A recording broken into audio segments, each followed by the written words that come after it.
The early 50s. One of our heroes back then was a soldier named Tommy Bookman. He was laid to rest here in 2016 at the Houston National Cemetery. He was 84 years old. His tombstone says he proudly served his country. But despite being dead since 2016, Harris County voter records show Tommy Bookman is still listed as an active registered voter. And get this, public records show that somehow Tommy Bookman applied for a mail-in ballot in the Democratic primary in 2020, 4 years after he died. And he's not the only dead voter still on the Harris County voter rolls. Kathleen Huey also requested a mail-in ballot 3 years ago, despite having died 29 years before this application was signed and mailed.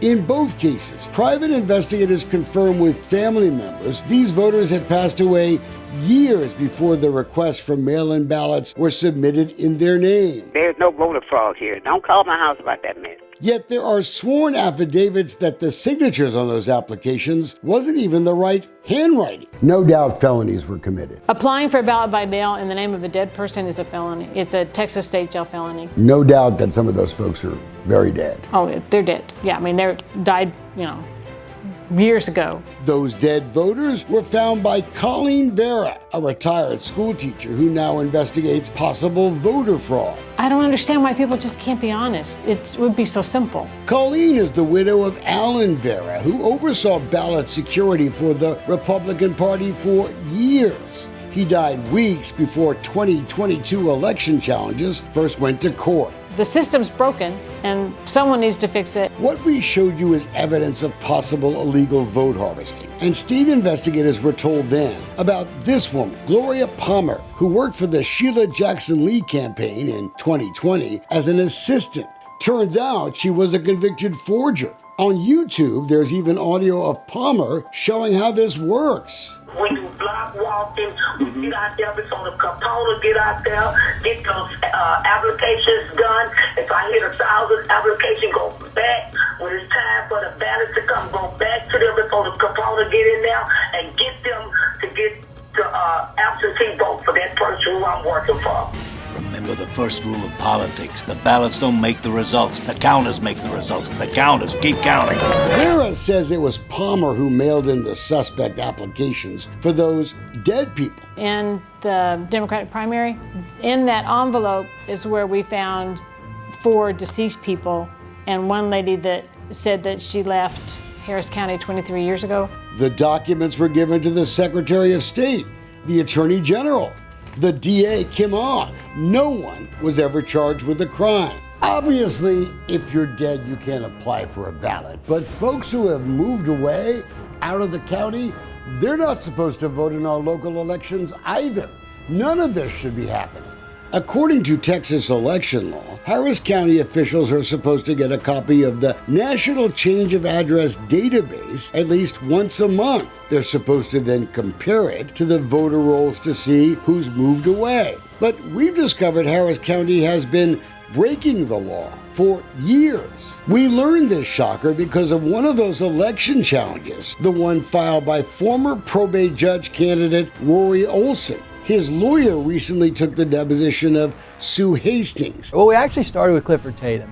And Clifford Tatum didn't know anything about voter registrations, but he did identify someone named Sue Hastings. Sue Hastings was your director of voter registration. So you would think that Sue Hastings would know everything about voter registration in Harris County. And I found out that she knew very little about voter registration, about what was going on in her own office. And she surprisingly said the county was allowing a third-party contractor to clean the voter rolls. Woodfill, is there anyone from your office that goes back and makes sure that the third-party vendor does that job properly, doesn't make mistakes? Hastings, no.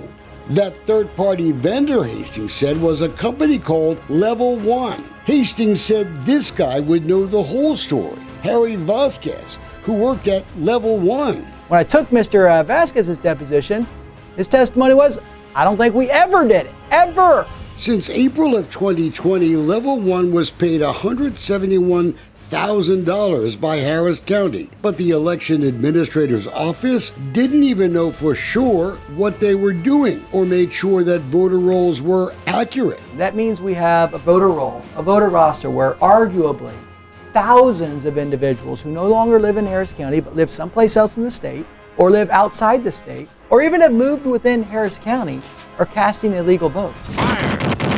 It's a bombshell discovery that could impact ongoing election challenges. Most are still underway 11 months after the 2022 election. Well, disappointment, not shock, because quite frankly, the Elections Administration office had fallen into such a state of malevolence and disrepair and nothing surprises me anymore. When Paul Betancourt was tax assessor in the late 90s, his office found tens of thousands of illegal voters by simply looking. As state senator, he led the effort this year in Austin to get rid of Clifford Tatum as the county election administrator and return Harris County elections to elected officials. What this means is that no one had been doing voter roll registration in years. Betancourt calls what we've exposed part of an election horror show. We do know that the San Antonio judge, David Peoples, who's hearing the election challenges, doesn't like it.